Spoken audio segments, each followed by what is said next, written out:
Yo, what's up everyone, it's Aiden. If you're grinding out those YouTube shorts but still struggling to break 1,000 views, you're in the right place. In this video, I'm breaking down the 6 biggest reasons your shorts might be missing the algorithm. We're talking years of making short-form content, 2 channels with over 75 million views and 200,000 subscribers combined. By the end of this video, you'll have the knowledge to fix your videos, boost those views, and get your content seen by the masses. Let's do this. Alright, first up, we're talking about the view to swipe ratio. You want to aim for at least a 70% view to swipe ratio. That means 7 out of 10 people who see your short are watching a good chunk of it. How do you boost that ratio? 2 words, short and snappy.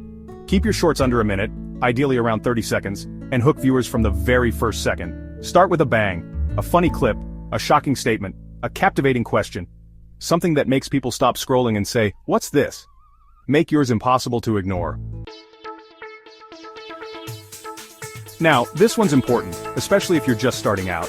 If you create a brand new account and immediately start uploading a ton of shorts, YouTube might flag it as suspicious. Use an established account that you've been active on for a while. If you're set on using a new account, spend a few weeks engaging with other content, commenting, liking, subscribing, basically, act like a real person. Build up some credibility, show YouTube you're in it for the long haul, and then unleash those awesome shorts.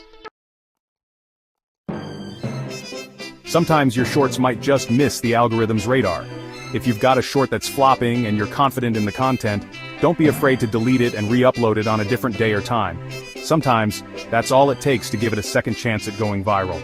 The algorithm is constantly changing, so even if you miss on the first try, adjusting your aim slightly and throwing again might be all you need to hit the bullseye. Think of it like throwing a dart at a moving target.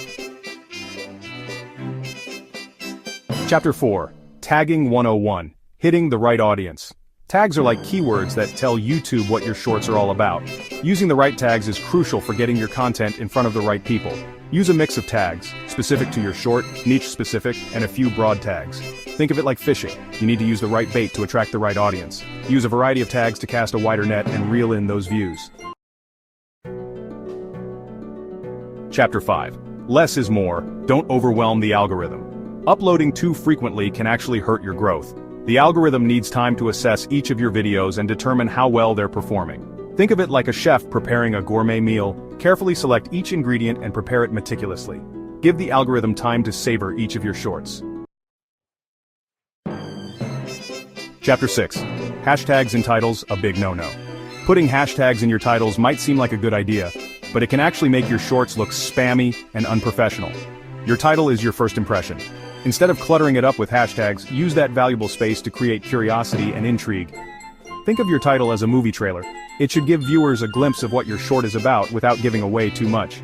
Save the hashtags for your description and comments. Alright guys, there you have it. 6 reasons why your YouTube shorts might not be getting the views you deserve, and how to fix them. Remember, creating awesome content takes time, effort, and a little bit of strategy. If you enjoyed this video and found it helpful, hit that like button and subscribe to the channel for more YouTube tips and tricks. I'm dropping new videos every Tuesday and Friday, so make sure you ring that notification bell so you don't miss out. And hey, if you have any questions or need some extra guidance, drop a comment down below. Thanks for watching, and I'll see you in the next one.